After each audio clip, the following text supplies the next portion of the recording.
আপনারা তো সবাই উদ্যোক্তা হতে চান, রাইট? উদ্যোক্তা হতে চান তো? ইয়েস। সো এই গল্পে বলে একটা স্পেশাল গাছের কথা বলে। এই গাছটার নাম হলো চাইনিজ ব্যাম্বু ট্রি। চায়নাতে এক ধরনের বাঁশের গাছ হয়।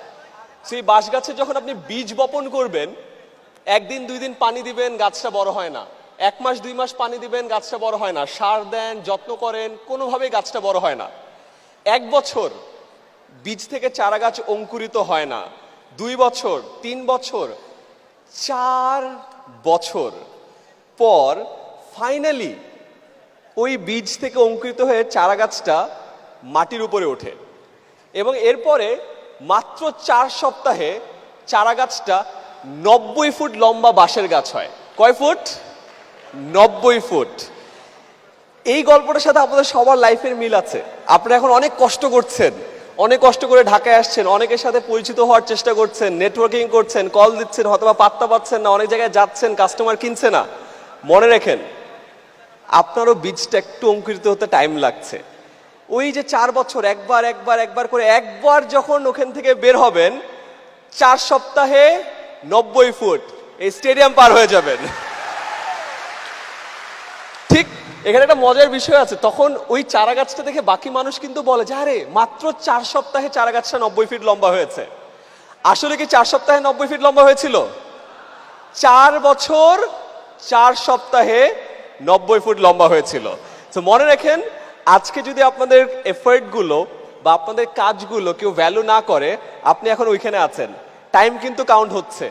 যখন একবারে ওখানে একদম ওই ছাদ ফেরে যখন বের হয়ে যাবেন, তখন মানুষ আপনাকে বলবে যে আরে আঙ্গুল ফুলে কলা গাছ না, হঠাৎ করে বড়লোক হয়েছে। তখন তাদেরকে মনে করায় দেন যে না ভাই, 4 বছর আগে ইকবাল বাহার ভাইয়ের এই মহাসমারোহেতে ছিলাম, অনেকজনের সাথে কথা বলেছি, ফোন নাম্বার নিয়েছি, কল করেছি, তারপরে আরো 4 বছর পরে এই জায়গায় এসেছি। বুঝতে পেরেছি ব্যাপারটা? Very good. আমি লাস্ট আর একটা ছোট্ট গল্প দিয়ে শেষ করতে চাই। আমি রিসেন্টলি এটা শুনেছি, আমার অনেক মজা লেগেছে।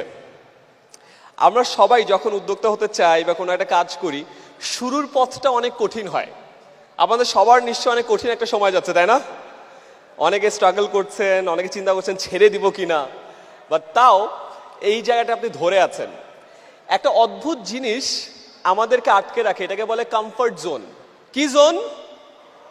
Comfort zone. সকালবেলা শীতের সকালে কম্বল মুড়ি দিয়ে থাকেন না? উঠতে ইচ্ছা করে? উঠতে ইচ্ছা করে কারো?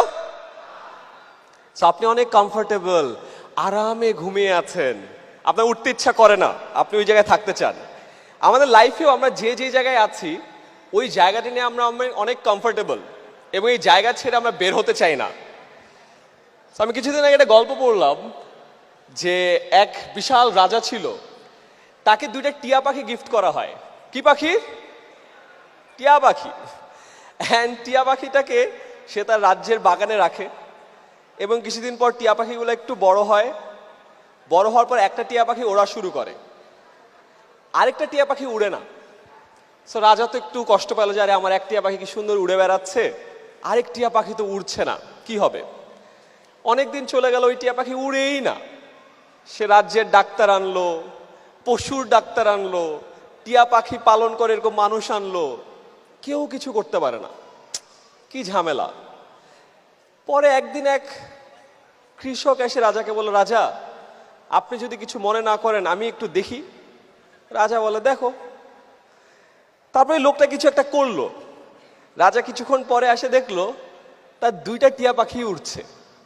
রাজা তো অবাক যে ভাই আমি এত কিছু করলাম, এই টিয়া পাখিটাকে উড়াইতে পারলাম না, এই কৃষক আসছে কি করছে?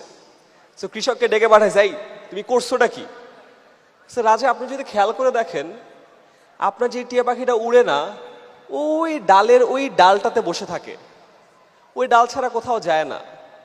আমি গাছে উঠে ওই ডালটাকে কেটে ফেলছি, অ্যান্ড ডালটাকে কেটে ফেলার পরে ওই টিয়া পাখিও ওড়া শুরু করছে। মোরাল অফ দ্য স্টোরি কি বুঝছেন? আমরা আমাদের সবাই কম্বলের ভিতর ঢুকে আছি। একবার যখন ওই কম্বল থেকে বের হই, কমফর্ট জোন থেকে বের হই, তারপর আমার ওরা কেউ থামাতে পারে না।